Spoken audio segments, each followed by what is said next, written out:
기도하겠습니다. 우리의 반석이십니다.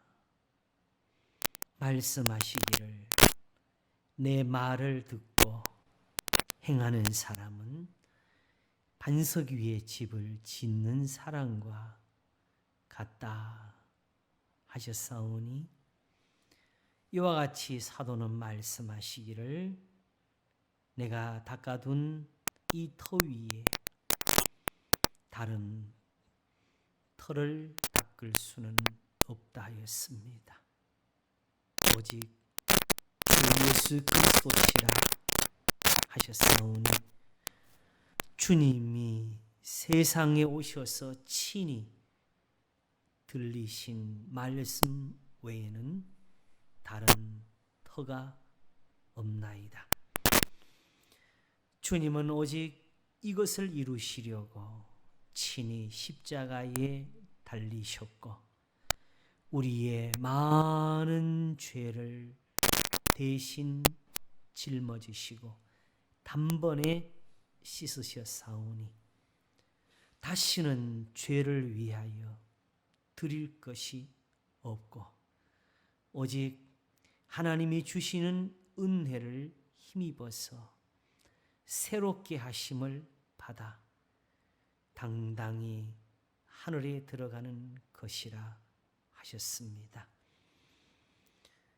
이제도 우리가 사는 것은 이 은혜로 말미암음이니 사도가 말씀하신 것처럼 내가 이제 육체 가운데 사는 것은 나를 사랑하사 나를 위하여 자기 몸을 버리신 하나님의 아들을 믿는 믿음 안에서 사는 것이라 하였습니다. 이 예수님이 말씀하셨습니다. 나를 믿으라 하시면서 내 말을 믿으라 하셨습니다. 주님, 사는 것은 육에 있는 것이 아니요 영에 있나이다.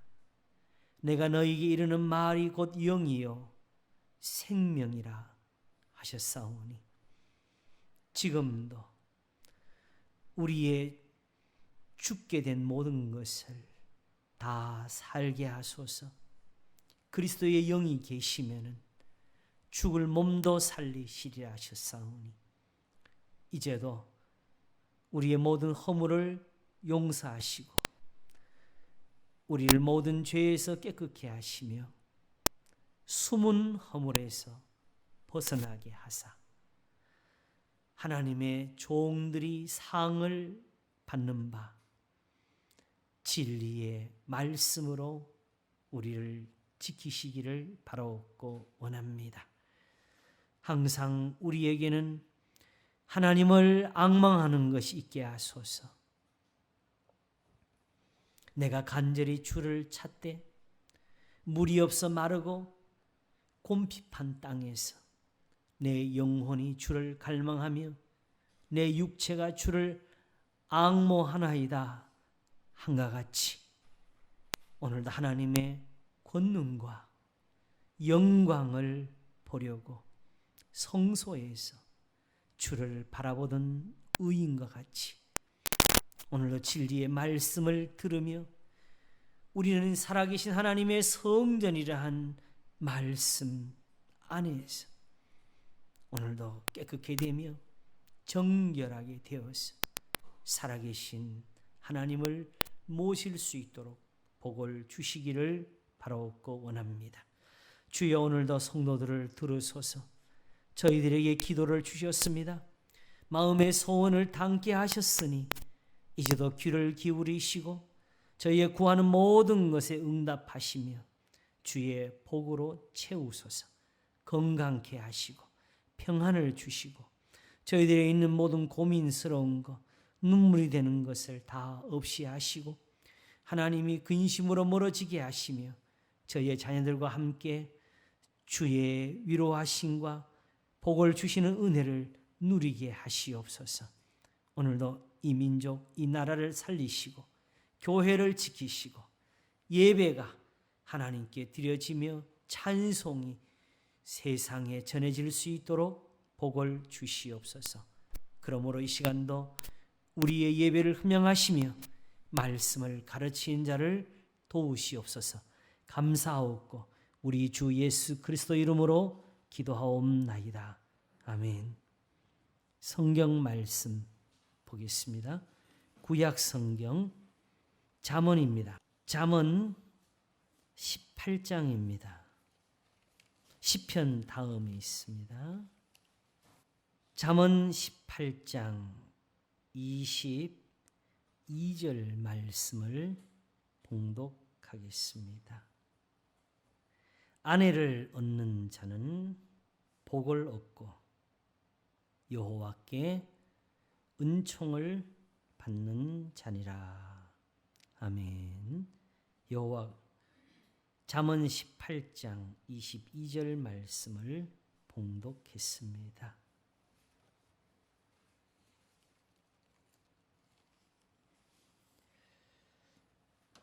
잠언의 말씀 가운데서 생각나는 것이 있어서 말씀을 찾는 중이에요. 문득 오늘 이 말씀이 눈에 들어왔습니다. 아내를 얻는 자는 복을 얻고 여호와께 은총을 받는 자니라. 이게 뭘까? 목사가 성경을 그동안에 한 번 읽었겠어요? 안 읽었겠어요? 읽었겠지요. 그러니까 언젠가 읽어본 말씀인데 이게 뭘까? 진짜 보니까 어려운 것 중에 어려운 거. 그러면 결혼 안 한 사람은 복을 못 받나요? 이게 말이 안 되잖아요. 그렇지요? 아내를 얻는 자는 복을 얻고 여호와께 은총을 받는 자니라. 문득 스치듯이 지나가는 말씀이 눈에 딱 들어오면서 아, 이게 이거였나 하고 생각을 하게 되었습니다. 여기는 지금 숫자적으로 여성도들이 더 많은데 우리 여성도들은 큰일 났네요. 남편은 있는데 또 아내가 없잖아요. 그렇죠? 어쨌든 궁금하네요. 그죠? 무슨 뜻인지. 아내를 얻는 자는 복을 얻고 여호와께 은총을 받는 자니라. 왜 아내를 얻는 것이 복을 얻는 것이며 그까지만 해도 좋은데 뒤에 여호와께 하나님께 은총을 받는 자니라. 이 말씀까지 거기에 넣었으니까 정말 그래서 매우 중요하고 중요한 말씀이 틀림이 없는 것 같습니다. 이걸 어떻게 해야 깨닫느냐? 사실 이 말씀을 그대로 가지고 세상을 사는 본이 우리에게 있었습니다. 아내라는 것이 무엇이냐? 우리가 지금 특별히 대한민국 사람들이 가지고 있는 여자라는 생각, 아내라는 생각, 며느리라는 생각, 이 생각을 가지고는 이 말씀을 깨닫기가 어렵습니다.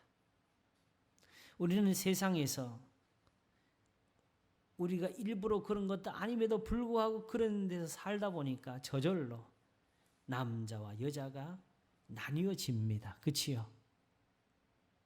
그래서 여자가 그러면 쓰나 이런 말들 속에서 살아온 것이 바로 우리 여성들이지요. 특별히 아내가 되는 것은 엄밀히 말하면은 여자들에게 매우 손해가 되는 일단 거래 같아요. 왜냐하게 되면은 자기가 어려서부터 자라는 그 부모님, 자기를 정말 아껴주는 부모님, 그치요? 그 형제들을 떠나서 엄밀히 말하면 남의 집에 가는 건데, 남의 집에 가면은 자기 편이 있나요, 없나요? 없잖아요. 그런데다가 전통적으로 우리의 문화는 며느리라는 그 말을 덧붙여 가지고 남편과 상관없이 부모가 마음대로 할 수 있는 자식 아닌 자식 같은, 그 흔히 며느리가 자식 같다 그러지요. 제가 볼 때는 그 말은 우리가 조심해서 써야 되겠어요. 자, 여러분, 남이면은 대하기가 쉬워요, 어려워요? 어렵지요. 자식이면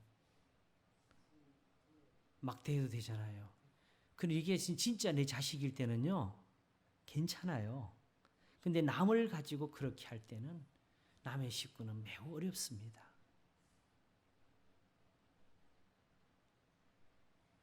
그러므로 제가 볼 때 며느리가 자식 같다는 말은 정말 조심해서 써야 되겠어요. 그치? 정말 며느리가 나한테 잘해줄 때, 자식 같다는 표현을 그건 고마워서 쓸 수는 있는데, 그렇지 않고 내가 대하기가 편하다는 뜻에서 자식 같다는 말은 이제 우리가 그만 써야 되지 않을까 생각을 하게 됩니다. 자, 문제는 말이지요. 이 아내라는 사람들이 지금 말처럼 그냥 사람이에요. 여자가 사람이지 사람 이상도 사람 이하도 아닙니다. 그렇죠?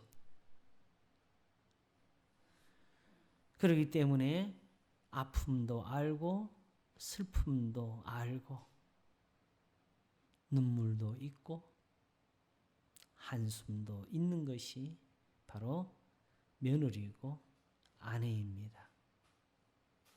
이 말을 이렇게 시작하게 되면 남자들은 벌써부터 또 말을 할 수도 있어요. 그 여자만 그러냐? 남자도 그렇지요. 요즘 혹시 뉴스에서 보셨어요? 여성들이 길에서 막 계속 데모하는 거 혹시 보셨어요?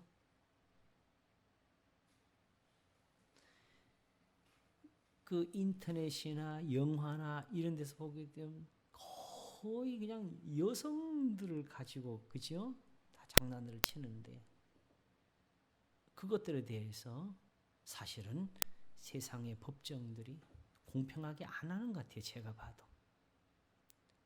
그 이유는 제가 볼 때는 법을 만들 때도 남자들이 만들었어.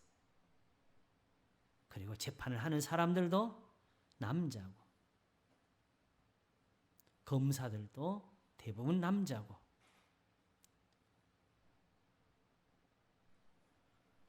그래서 사실은 여성들에게는 현실이 많이 불공평한 것이 사실입니다.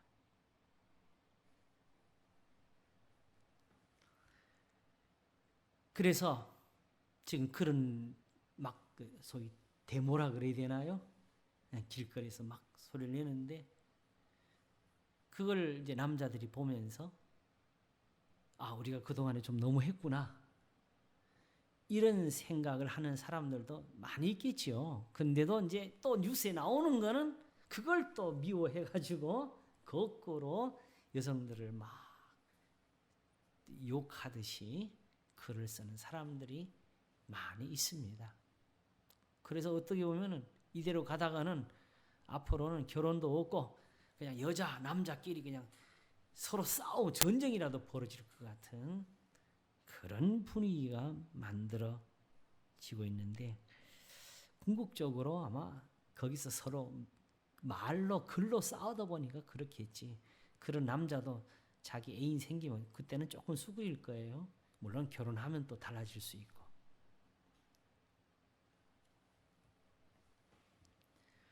중요한 것은요. 이 세상에서 지금까지는 남자들이 사실은 모든 걸 지배했고 모든 것을 만들었고 그래서 정확히는 남자들의 생각으로 모든 것이 판단이 됩니다. 근데 그것이 어느덧 여성들도 거기에 살아오다 보니까 거기 또 젖어가지고 분명히 내가 며느리일 때는 나는 저런 시어머니가 안 되겠다 해놓고 또 시어머니는 여전히 또 시어머니가 지금까지 계속 시어머니라는 이름으로 남게 되고 군대 가게 되면요. 이제 처음에 쫄병이 돼요. 2등병 달고 가잖아요. 그럼 위에 고참들이 사실은 조금 어렵게 해요. 대부분은. 그러면 우리끼리 막 이야기를 하죠. 야, 우리가 고참 달면 절대 저렇게 하지 말자. 이렇게 해요. 했는데 어느덧 상병이 되고 병장을 타니까 제 친구들이 다 똑같이 하더라고요. 다 잊어버려. 그럼 무엇이냐? 결국은 사람이 항상 자기를 생각하면서 사니까. 그러니까 남을 괴롭혀도 되고 남을 이해하기가 어려운 거지요. 그러나 실상 하나님께서 사람에게 주신 큰 선물 중에 하나는 사람은 이런 교훈을 받을 수가 있습니다. 너도 몸을 가졌은즉 학대받는 자를 생각하라. 이게 신기하잖아요. 내가 맞는 거 아니야, 그치요? 내가 괴로운 게 아닌데 다른 사람이 괴로우면은 같이 느끼고 다른 사람이 힘들어하면은 내가 같이 울어줄 수도 있는 게 그게 사람이잖아요, 그치요? 가장 소중한 것이 무엇이냐 하게 되면은 아내라는 이름을 가지고 있는 여성들이 바로 사람이라는 사실입니다.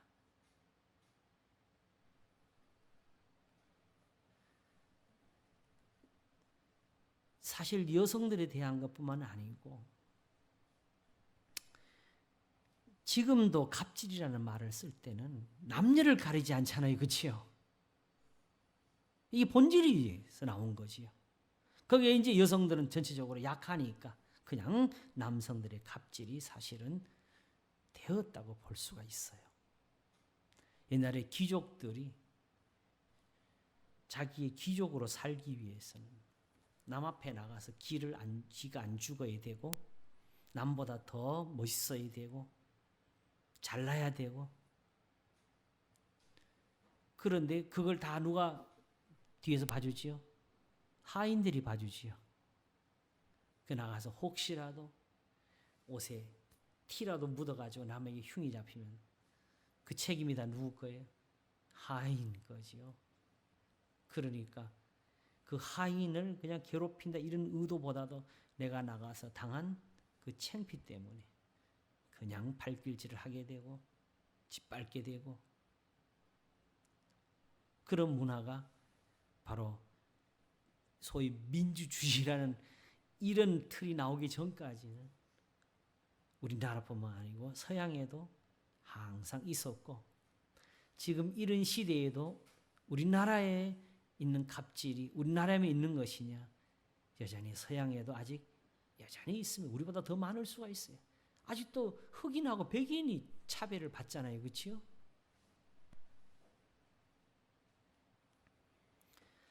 그러므로 아내에 관한 말씀은 본질적으로 사람에 관한 말씀이라는 것을 우리가 알 수가 있습니다. 근데 옆집 사람하고는 좀 이렇게 고개를 틀고도 살 수 있는데 아내는 늘 같이 살아야 되잖아요. 그렇죠? 저 사람한테는 조금 삐쳐도 되는데 아내하고는 그렇게 살 수가 없으니까 아내는 사실은 내가 얻어야 될 사람 중에 제일 먼저 얻어야 될 사람이 되는 거지요. 그러면 여기서는 단지 결혼의 문제가 아니라 마음에 관한 문제를 가지고 말씀하고 있는 것을 알 수가 있습니다. 자, 사람을 어떻게 얻지요? 우리 교인들은 사람을 얻는 일을 사실은 하고 있는 사람들 중에 있습니다. 어디에서? 바로 전도하는 데서 그렇습니다. 이거는 말이죠. 보험을 하는 사람들이 참 찾아갈 때 그렇게 인기가 있지는 않은데도 그 사람들은 자기의 사업이지요. 그죠? 그러나 전도하는 일에는 실질적으로 다른 보상이 없이 오직 주님께 대한 사랑이요, 하나님께 대한 칭찬이요, 오직 그 하나를 믿음으로 행하는 것인데, 사도 바울이 고린도전서에서 말씀하기를 내가 복음을 전할지라도 자랑할 것이 없으면 내가 부득불할 일임이라. 만일 복음을 전하지 아니하면 내게 화가 있을 것이미로라. 내가 내 임의로 이것을 행하면 상을 얻으려니와 임의로 아니한다 할지라도 나는 직분을 맡았노라 하는 게 이게 전도자의 일이었습니다. 그럼에도 불구하고 상을 얻어야 되겠다는 것이 이 사도의 간절한 바람이고, 그러므로 내 상은 무엇이냐? 내가 복음을 전할 때에 값없이 전하고 복음으로 인하여 내게 있는 권을 다 쓰지 아니하는 이것이로라. 자기한테 주신 권한이 있는데 오히려 그 권한을 다 쓰지 않으면서 자기가 스스로 기뻐서 행하는 그것이 내게 상이 되는 것이라고. 그러면 복음을 전하는 사람의 마음은 어떻게 살아있게 되느냐? 내가 모든 사람에게 자유하였으나 스스로 모든 사람에게 종이 된 것은 더 많은 사람을 얻고자 함이라. 이게 전도할 때 마음이네요. 뭐라 그랬어요? 한번 따라 하시겠습니다. 내가 모든 사람에게 자유하였으나 스스로 모든 사람에게 종이 된 것은, 아까 종들 보니까 진짜 못 살겠던데, 그렇지요? 더 많은 사람을 얻고자 함이라. 한 번 더 하시겠습니다. 시작. 더 많은 사람을 얻고자 함이라. 그냥 전도가 교인수 늘리는 게 아니에요. 그래서 사도는 이렇게 살았습니다. 유대인들에게는 내가 유대인과 같이 된 것은 유대인들을 얻고자 함이요, 율법 아래 있는 자들에게는 내가 율법 아래 있지 아니하나 율법 아래 있는 자같이 된 것은 율법 아래 있는 자들을 얻고자 함이요, 율법 없는 자에게는 내가 하나님께는 율법 없는 자가 아니요 도리어 그리스도의 율법 아래 있는 자나 율법 없는 자와 같이 된 것은 율법 없는 자들을 얻고자 함이라. 약한 자들에게는 내가 약한 자와 같이 된 것은 약한 자들을 얻고자 함이요, 여러 사람에게 내가 여러 모양이 된 것은 아무쪼록 몇몇 사람들을 구원코자 함이니 내가 복음을 위하여 모든 것을 행하면 복음에 참여하고자 함이라. 운동장에서 다름질하는 자들이 다 달아날지라도 오직 상 얻는 자는 하나인 줄을 너희가 알지 못하느냐? 너희도 얻도록 이와 같이 다름질하라.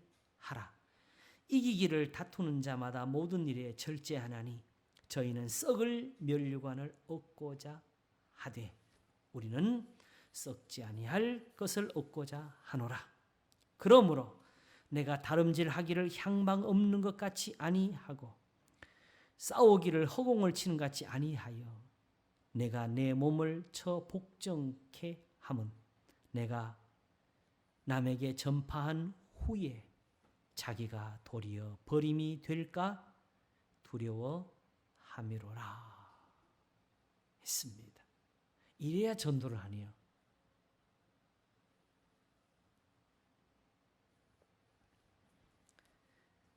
그러면서 우리에게 이런 말씀을 전했습니다. 우리가 하나님과 함께 일하는 자로서 너희를 권하노니 하나님의 은혜를 헛되이 받지 말라. 오늘 본문이 뭐라 그랬어요? 아내를 얻는 자는 복을 얻고 여호와께 은총을 받는 자니라 그랬죠. 그렇지요? 은혜를 헛되이 받지 말라 그랬네요. 어떠하든지 아내를 얻어야 되겠습니다. 가라사대 내가 은혜 베풀 때에 너를 듣고 구원의 날에 너를 도왔다 하셨으니 보라 지금은 은혜 받을 만한 때요 보라 지금은 구원의 날이로다.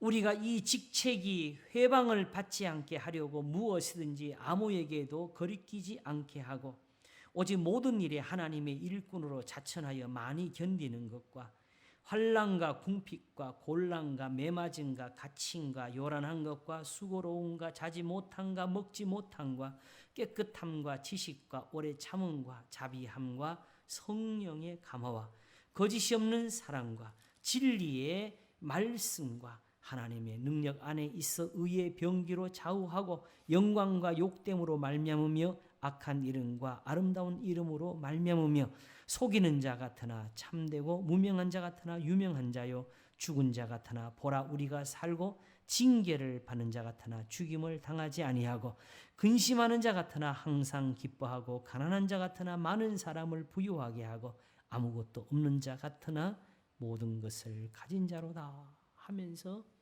살았답니다. 그래서 실제로 빌립보서에서는요. 다른 어느 때보다도 더 심한 고난을 받았는데 옥에 갇혔어요.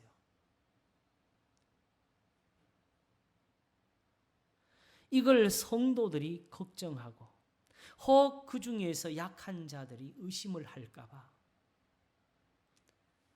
담대히 말씀을 적기를 내가 아무 이러든지 부끄럽지 않고 오직 내 안에서 그리스도가 존귀하게 되게 하려 하노니 이는 내게 사는 것이 그리스도니 죽는 것도 유익함이니라. 마침 빌립보 교회가 이 어려운 일에 처한 사도를 돕자고 다시 헌금한다는 소식을 듣고 사도는 거기에 또한 기쁜 말씀을 적었는데 그것은 나를 돕는다는 소식이 아니고 나를 돕는다는 것은 아직도 내가 전한 말씀을 버리지 않았다는 것이니까 나는 그게 기쁘다. 그것이 바로 무엇이든지 참되며 무엇이든지 옳으며 무엇이든지 정결하며 하는 말씀에 있었지요. 그동안에도 나를 도와준 것이 있어서 나한테는 이미 풍족하고 또한 나는 비천에 처할 줄 알고 풍부에 처할 줄도 알고 모든 일에 배부르고 모든 것이 풍족하다. 왜냐? 하나님이 나와 함께 계셔서 능력을 주시니까. 내게 능력 주시는 자 안에서 내가 모든 것을 할 수 있느니라. 이걸 우리가요 대부분 이렇게 이해를 해요. 하나님께 능력 팍팍 받으면 그냥 저 원수 악마 다 때려 부술 수 있다는 이런 해석을 하는데 사도는 그것이 아니고 나는 이거보다 더 비천할 수도 있고 이거보다 더 어려울 수도 있고 이거보다 더 힘들 수도 있다. 거기에 그렇게 살 수 있는 법을 지혜를 하나님께로 다 받았기 때문에 내게 능력을 주시는 자 안에서 내가 모든 것을 할 수 있느니라. 나는 더 참을 것이고 나는 더 견딜 것이고 그러므로 이제도 나는 이 옥에서 기쁘다.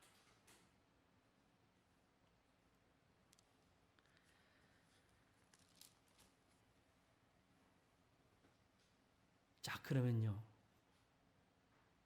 어떻습니까? 그냥 우리 성도들이 지금 직접 어르신들 두고 하는 것 같아서 내가 죄송한데 세상에서 말이죠. 그러니까 이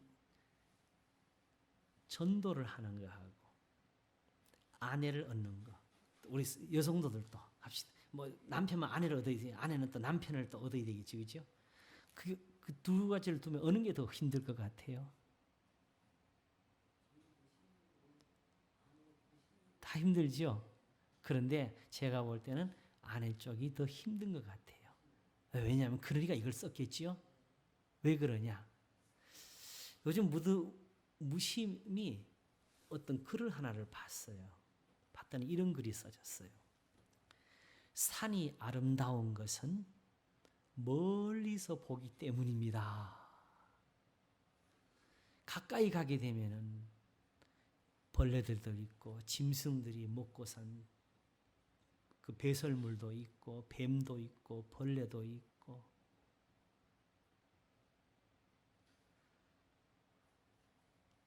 그러므로 아내와 남편도 조금 거리를 가지고 보십시오. 그 말을 쓰려고.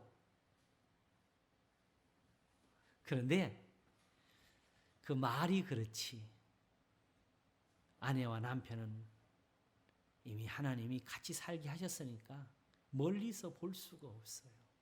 가장 가까이서 저 사람의 나쁜 점 다 보이고요. 원래 나쁜 점이 더 잘 드러나요. 왜냐하면 연애할 때는 좋은 점만 봤기 때문에.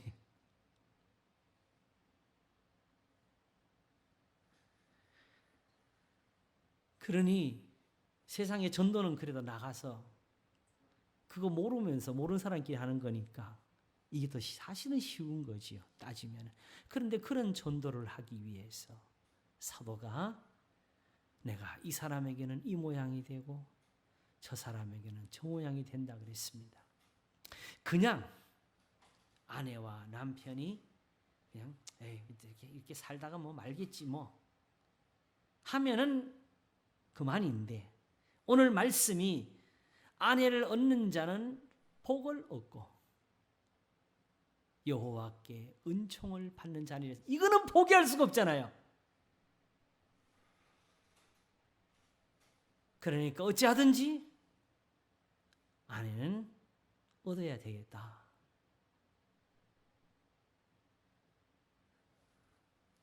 그러면은 내가 여러 사람에게 여러 모양이 된 것은 아무쪼록 몇몇 사람을 얻고자 함이라는 사도의 말씀처럼 아내를 얻기 위해서 어떤 노력을 해야 되겠어요? 그렇지요?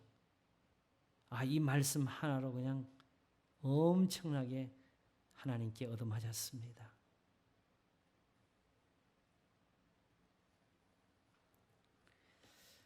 이게 이제 흔히 보게 되면요. 서로 다툼도 있고 어떤 때는 좀 이렇게 서로 섭섭함도 있게 되는데요. 그거는요. 항상 상대적이에요. 섭섭한 사람이 말을 하잖아요. 근데 듣는 사람이 그 섭섭함 이유를 다 모르게 되면 또 받는 사람도 또 섭섭해요. 그러나 성경이 또한 지혜를 하나 주시는데 송사, 재판에서 항상 먼저 억울하다는 사람은 누구지요? 원고지요. 그치요? 고소하는 사람. 내가 억울하다 풀어달라고 하는데 일단은 그래서 들으면 너 정말 억울하다 하는데 피고가 와서 밝히게 된다고. 다시 말하면 다 각각 이유가 있다는 뜻이 되겠죠. 그치요? 근데 이걸 거꾸로 내 심정을 알아달라고 하기보다는 먼저 상대방의 심정을 이해하면은 그게 하나님 앞에서 복이 되지 않을 수가 없겠지요. 그 남편의 입장에서는 아내가 남편에게 하고 싶은 말 다 하게 해야 되는 거고요. 세상 말로 하게 되면은 좀 잔소리도 하고 하게 해야 되는 거고, 세상에 하나님께 복을 받는 일이 이렇게 있는 걸 사실 목사도 잘 모르고 살았던 것 같아요. 자, 궁극적으로는 아내가 아니고 뭐죠? 사람이라고 했죠. 그렇지요? 이와 같이 성도들끼리도 사람을 보는 마음, 그냥 단지 교인이니까 이렇게 살아야지 하는 것이 아니라 정말 사람을 얻는다는 마음을 가지고 살면은 오늘 이 말씀이 우리에게 진실한 복을 이룰 것입니다. 한번 따라하시겠습니다. 아내를 얻는 자는 복을 얻고 여호와께 은총을 얻는 자니라. 우리 성도들에게 하나님의 은혜가 많으시기를 바랍니다.